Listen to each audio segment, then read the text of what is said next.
Hey guys, back again, and it's brew day today. So what we're doing today is we're going to do a Belgian wit. I have a friend of mine, his father is really keen on these, and I just thought, oh, maybe I might just give it a crack. Picked up some ingredients about a week ago, and I've done some research on what to do, and I'm going to keep it simple. I'm not going to go too crazy. I've got some ingredients here. I'll just quickly show you. So what we got is we've got a mixture here of flaked oats, flaked barley and wheat malt. I've got orange peel bitter powder, coriander seeds, some Saz hops for bittering, and just good old Belgian wit yeast from Mangrove Jacks. I've got the water on, just warming up now, ready for the mash in. I've just got to set up the temperature probe. I've just got it on low heat at the moment so I don't go too hot. And I've got the mill ready to go. I've just got to measure out 2 kilos of Pilsner malt and get that milled. You'll have to excuse me how loud this is, but this is how I do my milling. I would normally do it outside, but it's so freaking hot out there, so I'm going to do it in the kitchen here. Just going to show you the process.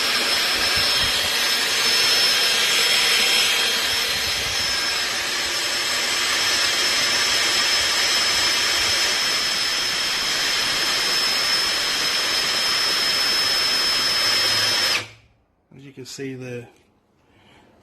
it's just running through. I just got my old brushless Ryobi drill. Does the job, does a good job. Just a 2-roller mill from Keg King. One day I might upgrade to a 3-roller, but it does a good job, so let's keep going.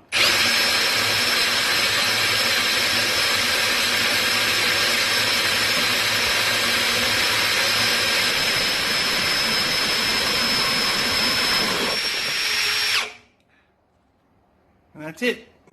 As you can see, it's a pretty simple process. Now, you can get your grains milled at the brew shop, but I tend to like mill them myself just because it's just something different to do, something simple. So here's my milled grain. It's a bit pulverized, probably went a bit too fast on the drill, but you live and learn. But she's good to go now. Alright, so we're almost at strike temp. I just thought I'd, share some information. So I've got my water in here, right? I'm just going to give it a bit of a stir just to see if, obviously, the temperature will change a bit on the monitor if I move it around a bit. It might be a bit hot down the bottom. So I'll give it a bit of a whirlpool. See if there's any difference there. Yeah, it's still 66. Oh, just so as well, I was going to say, at this stage of the game, because we're not really boiling anything yet, to be sanitary at this point, you don't really need to be too sanitary because obviously you're only making the wort at this point. It's not like imperative that you be completely sanitary right now, because obviously once the wort is made, you boil it, so any bacteria or anything that's in it at that point dies off. So you got to be clean. You just don't need to be sanitary at the very beginning when you're making the wort. It's not imperative. That's one thing I've learnt.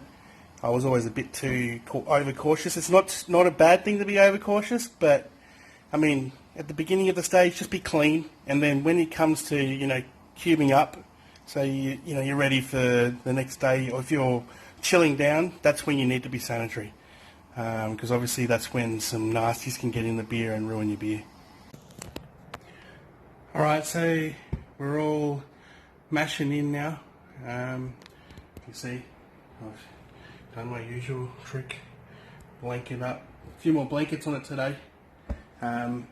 just because the temperature came down a bit. I had to drop some water out of it. I put way too much water in there. So I striked at 70 and it dropped to about 66, which is not bad. So hopefully it'll still be quite warm once it's finished. Yeah, we'll see I guess we'll see what temperature is in an hour, because I've set the time in hour's time. We'll check the temperature and then we'll do the sparging and go from there. Alright, so being brew day, can't be a brew day without having a beer. So I thought I'd do a quick review on a beer that I picked up this morning. I was trying to get some of that, what's it called, the collaboration Bolter and Garage Project, Dry Haze, and it's just selling out everywhere. So I thought I've always wanted to try a couple of beers from this particular brewery.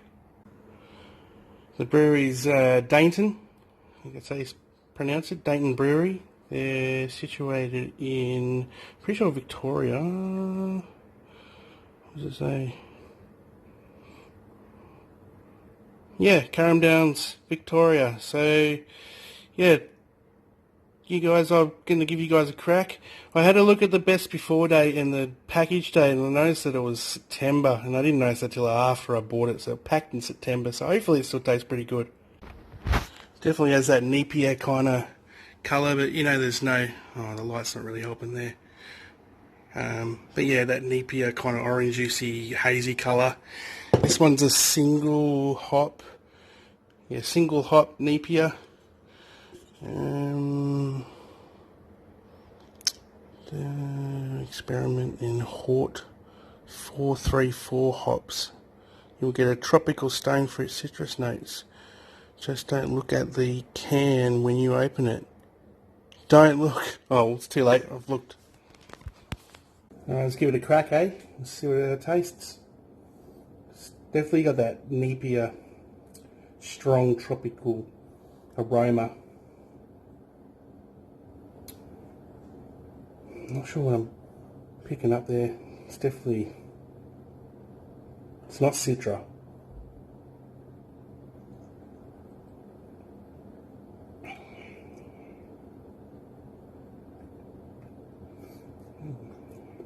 A bit piney. It's nice. I'm impressed for something that's not very fresh. Bit of sediment in it, floating around. I don't think that's a bad thing for a Napier though.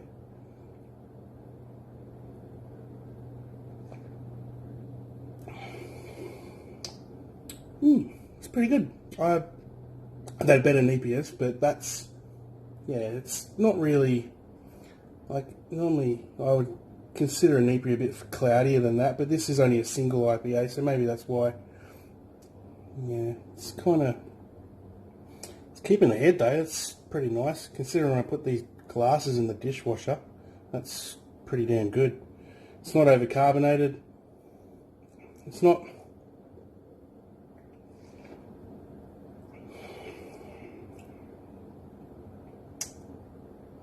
Yeah, not too malty. Definitely strong on the hop side. They must have used a fair bit of hops in it. Yeah, definitely good one. I'd recommend it. 6%, so don't get too many in here. It's saying here that it's definitely low on the IBU side. So yeah, 45 IBUs, 6% alcohol. So being a small can, I don't know how many standard drinks. How many standard drinks is that? 1.7 standard drinks. So yeah, just one if you're about, and then don't dry for a couple of hours. Certified independent.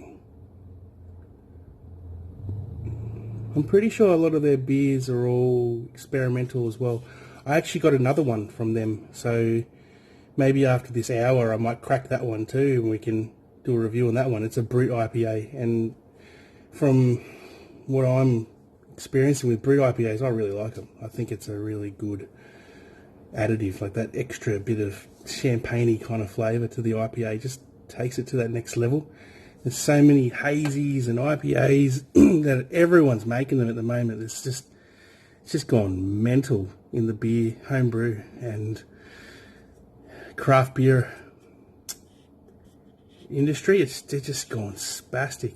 So we'll crack that one open later and give that one a go. But yes, this one, definitely have it. I would definitely recommend it.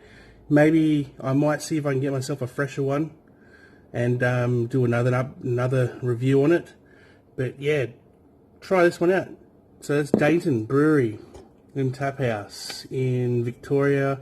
I picked this one up at Harry Brown's at Eaton's Hill. It's called the Raider. As you can see, it's kind of like the Indiana Jones theme. A lot of their cans are quite interesting. But yeah, single hop EPR. It has the Hort 4334 hops. Yeah, never heard of them. I might have to have a look it up in my my hops guide. Anyway, enough waffling, and I'll see you soon. Alright peeps, so mash is finished. We've got some mashing happening. It's been an hour. Just going to check the temperature, see what we're at.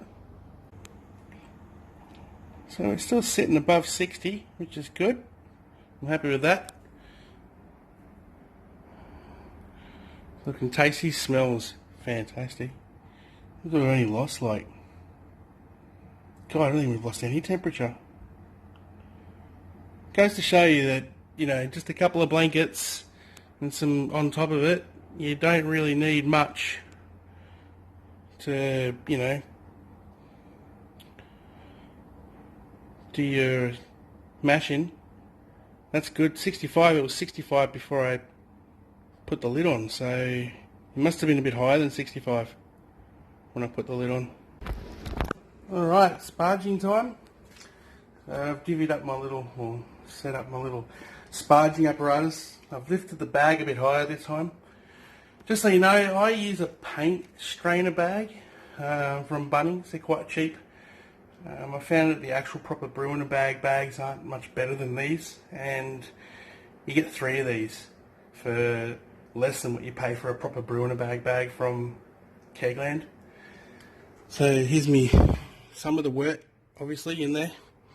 So it's very light, which is what I was hoping for, being Belgian wit. Happy with that. So it's going to go ahead and do a bit of sparging. I'm just going to pour some pre-boiled water straight over the top of it.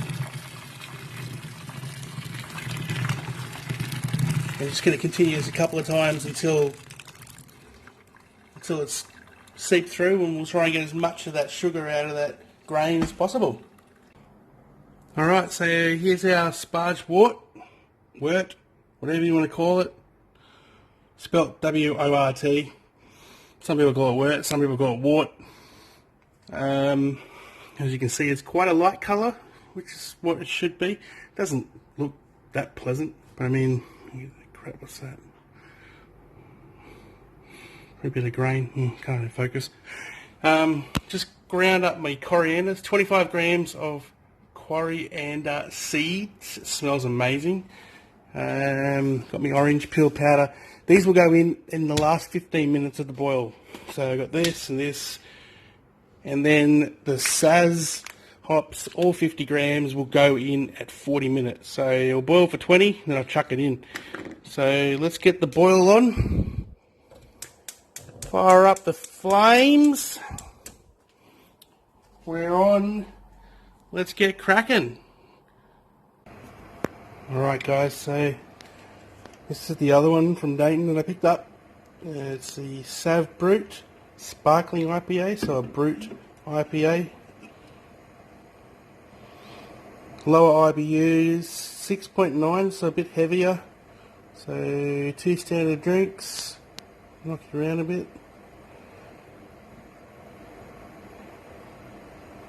But you should never, it says here, oh yay, no yay, to say yay, we must never choose grape over grain. Well, that's 100%. Always going to be a beer drinker over a wine drinker. I don't mind a vino from time to time. Bit of a red drinker myself. Don't like white wine. It's I don't know, just not a fan of it. But yeah, red wine all the way. So looking pretty good. Nice colour, good clarity, well, somewhat. It's got a nice colour about it. I don't know if it changed. Yeah, I don't know, it's my camera. It looks a bit more pale, it's not as orange from what I can see. I don't know if that makes a difference if I go that way maybe. There you go, that's probably a bit better. Gives you a bit of an understanding of what it looks like.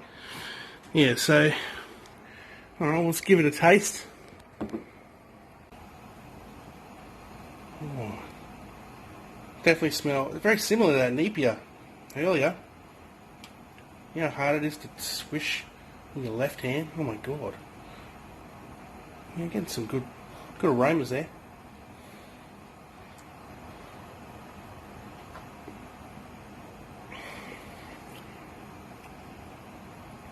Oh. Oh yeah. Definitely getting, I can smell the wine on it straight away. Smell it straight away. Sorry, I was just checking the brew. She's looking a bit, just checking it. She's coming up to boiling now. I don't think she's far off. So I might have to buzz off in a second. You can see I'm a bit hot, but that's because I'm kind of bat out of hell. Got to go to the pub this afternoon. I'm trying to get this done before I got to go. So, yeah. I don't know, that's a pretty nice tasting beer. I love a good brewed IPA. I don't mind the ballistic one. That's sorry, I keep looking over that side. That's funny. The camera's on this side. So yeah, I don't mind the ballistic. It's they make a brewed IPA. It's fantastic. That was my favourite of the year or last year. But this one's, you can smell the wine or the champagne. It's quite prevalent, but it's very on the vino side. But when you taste and you're like, it's a beer. That's an IPA, but it's got that nice grape smell that you get from, well, whatever it is, the smell you get from champagne. I don't drink the garbage, but yeah, it's, oh wow, that's good. I really like that one. I think I might get in a few more of my brutes. I really like these. I think Stone Wood make one. Might have to give that one a crack next. And we're off. Almost. Fuck it. It's just not quite boiling yet. It's bloody close. It's not very vigorous. But I've never had it this high before. So I would assume that's boiling. Maybe I need to center it a bit more.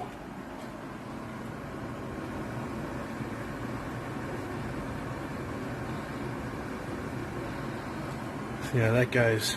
Yeah, I consider that pretty much boiling. You can get the hot break though. Alright, we're done. Boil's done. I know I didn't video any of my additions, but she's all ready to go. Okay, I'm just going to stick her in the no-chill tube, and then we'll pop on in the fermenter tomorrow. So here it is, guys. The end result of this Belgian wit that you just watched me make. A lot of people asked me to do a grain to glass video, so that's what I've achieved here today. We'll get into it. Alright, got me wheat beer glass. Whoa, hello. Bit happy there, mate. Alright.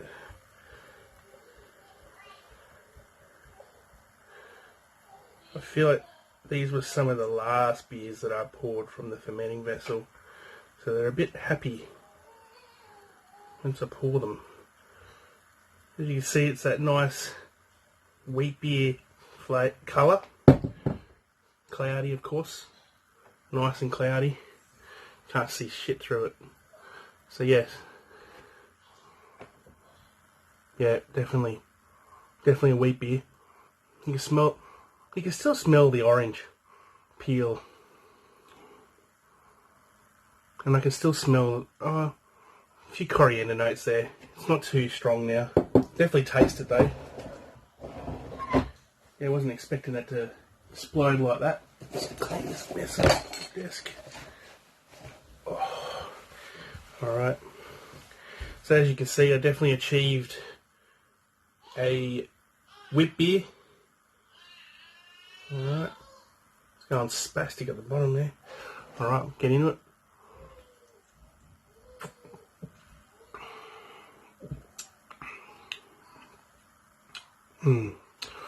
Just that definite wheat flavour. If you're not used to wheat beers, it is definitely different to your regular, beers that are made with your standard barley.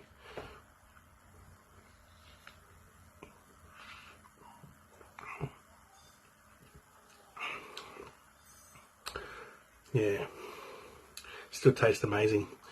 Yeah, so I'm probably going to make another one of these. Probably going to go a bit further though with next time. Definitely going to do a half-half. So half Pilsner, or maybe half Pale Ale and half wheat. Going to stick with the same grain, but I might add some other flavours to it. Maybe a few different spices on the next one. But that's, yeah, you're pretty much your basic, pretty much like your Blue Moon or your Hoegaarden kind of flavour. It's a bit overcarbonated. That's all right.